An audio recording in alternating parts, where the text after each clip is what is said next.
Dinas Pemberdayaan Perempuan dan Perlindungan Anak, Kabupaten Bekasi, siap dampingi korban dugaan pelecehan seksual santriwati. Global Expos TV Kabupaten Bekasi, pada Senin tanggal 6 Mei tahun 2024 sempat senyap kasus dugaan pelecehan seksual, yang terjadi pada santriwati di Pondok Pesantren Al-Mustopa, Desa Ridogali, Kecamatan Cibarusah, Kabupaten Bekasi. Korban yang berinisial N, warga Desa Balekambang, Kecamatan Jonggol, yang sudah melaporkan kejadian yang terjadi pada dirinya, pada pihak yang berwajib, dengan didampingi orang tua korban. Pada tanggal 23 November tahun 2023, kejadian dugaan pelecehan seksual yang dialami korban N. Namun sudah 6 bulan korban N, merasa dirinya tidak ada kepedulian, ataupun perlindungan dari pihak penegak hukum yang ada di negara Indonesia ini, hingga pada tanggal 12 Maret tahun 2024, korban melaporkan perlakuan Ustadz yang berinisial OB, ke Polres Kabupaten Bekasi, dengan nomor laporan, STTPLP_B_803_3 Romawi_2024_SPKT_Polres Metro Bekasi_Polda Metro Jaya. Sungguh ironis sudah hampir 2 bulan laporan korban belum juga ada tanggapan yang serius dari pihak yang berwajib. Pada hari Senin tanggal 6 Mei tahun 2024, sekira jam 13.10 menit, WIB, korban N, yang didampingi orang tua, dan keluarga mengadukan musibah yang sudah diserahkan keluarga kepada pihak yang berwajib, dengan didampingi keluarga mendatangi UPT DPPA Kabupaten Bekasi, yang bertujuan meminta perlindungan, pendampingan, dan pembelaan atas kejadian yang menimpa dirinya.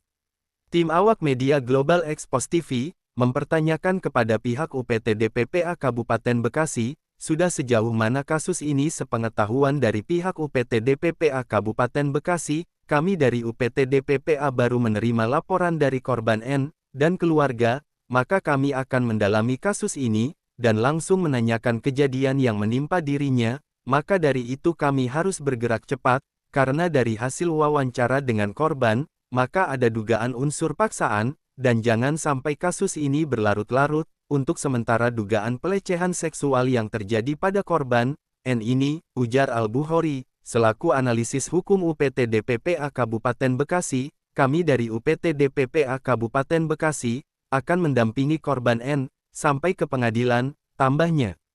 Dan dari pihak keluarga dan korban, yang didampingi LSM Gemantara Raya DPC Kabupaten Bekasi, yang diketuai oleh Anwar Gunawan, dirinya juga mengecam keras atas kejadian ini, karena kita selaku lembaga swadaya masyarakat, yang ada di Kabupaten Bekasi ini, kita harus kawal dan harus diusut secara tuntas, dan kita tegakkan hak-hak keadilan masyarakat yang tertindas. Saya Anwar Gunawan dan jajaran dari LSM Gemantara Raya DPC Kabupaten Bekasi, tidak akan tinggal diam, ujar Ketua LSM Gemantara Raya DPC Kabupaten Bekasi, Anwar Gunawan, dengan nada tegas.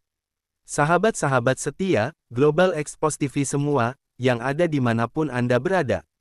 Agar jangan sampai lupa, channel YouTube Global Expos TV, supaya update terus, like, komen, share, dan subscribe, agar jangan sampai ketinggalan berita-berita, dan isu-isu terkini, yang ada di Indonesia, tercepat, akurat, tajam, dan terpercaya. Laporan reporter Global Expos TV Kabupaten Bekasi, Provinsi Jawa Barat, Agus Marpaung, mengabarkan.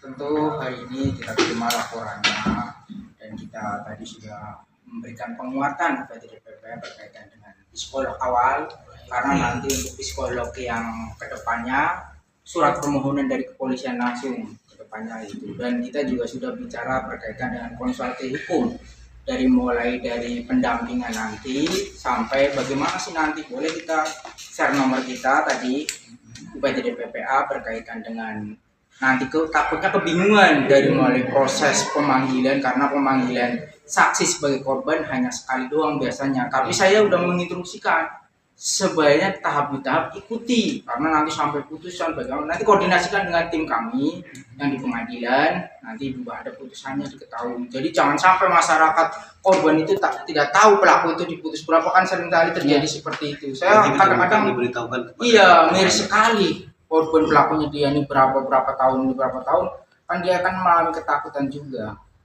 Berkaitan itu dengan itu. Berkaitan nanti proses BAP di kepolisian, sama tadi tanggal 8 mau dipanggil, tentu itu berkaitan hal tersebut memang nanti ranahnya kepolisian. Bagaimana? Saya berharap sih berkaitan dengan adanya saksi pun tidak adanya saksi, namanya kasus pelecehan seksual kan saksi melihat langsung tidak mungkin kadang seperti itu, tapi saksi yang mengarah tentunya harus kita panggil seperti itu untuk menguatkan begitu. Begitu pula surat keterangan visum, begitulah surat keterangan ahli dari psikolognya biar pada keluar untuk mempercepat proses di kepolisian sampai naik kejaksaan dan persidangan.